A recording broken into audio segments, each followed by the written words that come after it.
दिल्ली के हिंदी भवन में आज हिंदी रत्न सम्मान समारोह का आयोजन किया गया। इस कार्यक्रम में इंडिया टीवी के चेयरमैन और एडिटर इन चीफ रजत जी बतौर चीफ गेस्ट बुलाए गए थे। इस साल का हिंदी रत्न सम्मान प्रख्यात गीतकार और प्रसार भारती के अध्यक्ष प्रसून जोशी को मिला। रजत जी ने प्रसून जोशी को ये सम्मान दिया। रजत जी ने कार्यक्रम को संबोधित करते हुए कहा कि प्रसून जोशी ने भारत में हिंदी का गौरव बढ़ाया है। इस दौरान रजत जी ने हिंदी भवन से जुड़ी अपनी यादों को भी साझा किया। रजत जी ने कहा कि अब हिंदी निरीह की भाषा नहीं है, सरकार के मुखिया की भाषा है।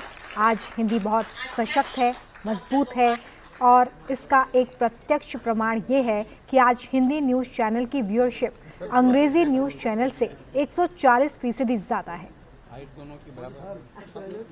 पत्रकारिता के जगत में आया तो शुरुआत हिंदी में की। 2 साल तक हिंदी में लिखा, बहुत कुछ लिखते थे, अच्छा लिखते थे, अच्छी स्टोरीज होती थी, लेकिन उस जमाने में कोई नहीं पूछता था। मुझे साफ दिखाई देता था, जो आपने महसूस किया, अंग्रेजी लिखने वालों को, अंग्रेजी बोलने वालों को प्रतिष्ठा मिलती थी, उनका मान होता था। हिंदी वालों को दूसरी श्रेणी का नागरिक माना जाता था।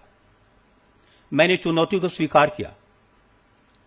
हिंदी मुझे आती थी, अंग्रेजी मैंने सीख ली और फिर मैंने अंग्रेजी में लिखना शुरू किया। मैं ऑनलुकर मैगजीन में एडिटर बना, अंग्रेजी के मैगजीन में, लेकिन आत्मा संतुष्ट नहीं होती थी। फिर संडे ऑब्जर्वर में एडिटर बना, द डेली में एडिटर बना, लेकिन इंपैक्ट अंग्रेजी में लिखने का, अंग्रेजी में बात करने का होता था, हिंदी का नहीं होता था। और जो हिंदी के पत्रकार होते थे उनकी तनख्वाह भी कम होती थी, लेकिन मैं अंग्रेजी की तरफ जाता रहा क्योंकि दिमाग अंग्रेजी की तरफ जाता था, दिल हिंदी में था। तो फिर 1993 में आपकी अदालत शुरू हुआ, फिर मैं हिंदी में आ गया और फिर हिंदी ने मुझे मान और प्रतिष्ठा दी। वहीं सम्मान पाने वाले प्रसून जोशी ने कहा कि रजत जी हमारे वरिष्ठ हैं, उनके हाथ से सम्मान मिलना मेरे लिए गर्व की बात है। बहुत बहुत धन्यवाद आप सबको देना चाहता हूं, हृदय से आभारी हूं कि आपने मुझे इस योग्य समझा कि मुझे ये सम्मान दिया जाए।